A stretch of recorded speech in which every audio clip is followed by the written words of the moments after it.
Grigori Yefimovich Rasputin, conocido simplemente como Rasputin, es una de las figuras más intrigantes y controvertidas de la historia de Rusia.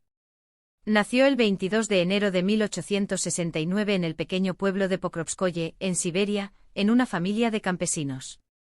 Desde su infancia, Rasputin mostró un carácter y una personalidad peculiares.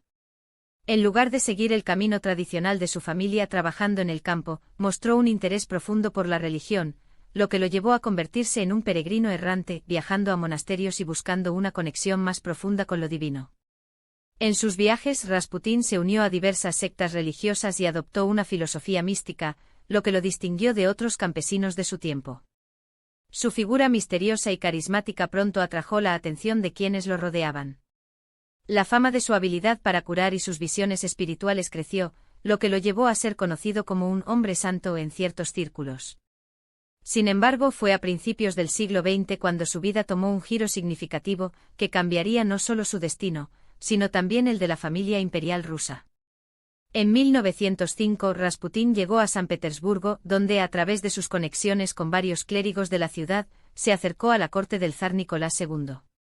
Fue en la corte imperial donde Rasputin encontró una oportunidad para entrar en el círculo cercano de la zarina Alejandra Romanov, quien estaba desesperada por encontrar un tratamiento para su hijo, el zarevich Alexei, quien sufría de hemofilia, una enfermedad hereditaria que afecta la coagulación de la sangre y que en ese entonces no tenía cura. Alejandra, profundamente angustiada por el sufrimiento de su hijo, se sintió atraída por las supuestas habilidades curativas de Rasputin. Con el tiempo, el hombre místico logró calmar a Alexei en varias ocasiones, lo que aumentó la confianza de la zarina en él. Rasputin se convirtió en una figura clave en la familia imperial, y su relación con la zarina se fue haciendo más cercana, tanto espiritual como emocionalmente. Aunque Rasputin no tenía poder oficial en el gobierno, su influencia en la corte creció considerablemente. Durante este periodo, muchas personas en la corte y en la sociedad rusa comenzaron a verlo como una figura clave, ya sea como un santo o como un manipulador astuto, dependiendo de la perspectiva. Pero no todo en la vida de Rasputin era espiritualidad y curación. Su comportamiento personal era controvertido. Rasputin tenía fama de ser un hombre con pocos frenos, involucrado en escándalos sexuales y de conducta inapropiada. Se dice que tenía una relación con numerosas mujeres de la alta sociedad y que utilizaba su poder sobre la familia imperial para ganarse favores personales y financieros. La vida privada de Rasputin, llena de excesos y comportamientos moralmente cuestionables, contrastaba con su imagen como hombre santo y místico. Mientras tanto, en Rusia, la situación política y social se estaba deteriorando.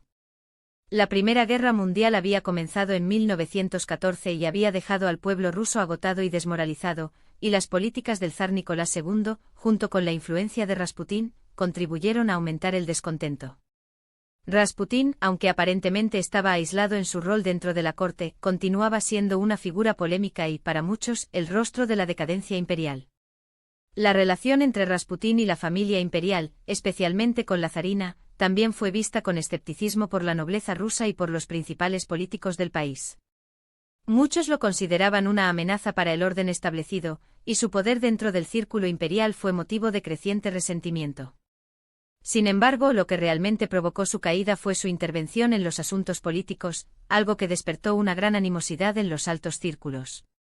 Rasputin fue acusado de influir en las decisiones del zar, especialmente en la designación de ministros y funcionarios.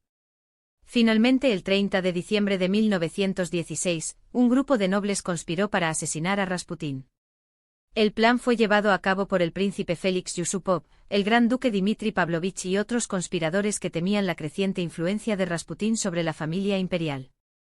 La leyenda cuenta que el asesinato de Rasputin fue un evento lleno de misterio y elementos casi sobrenaturales. Según algunos relatos, Rasputin fue envenenado con cianuro, pero cuando no murió, lo dispararon varias veces. A pesar de los intentos de matarlo, Rasputin siguió luchando por su vida. Se dice que antes de finalmente sucumbir, intentó escapar del lugar, siendo disparado en el proceso. La historia de su muerte y la controversia que rodeó su figura, se convirtió en un símbolo del fin de la dinastía Romanov. Rasputin fue enterrado en un lugar cercano, pero su influencia perduró en la historia de Rusia. Con su muerte, la caída de la monarquía rusa se aceleró, y pocos meses después, en 1917, la Revolución rusa derrocaría al zar Nicolás II y su familia.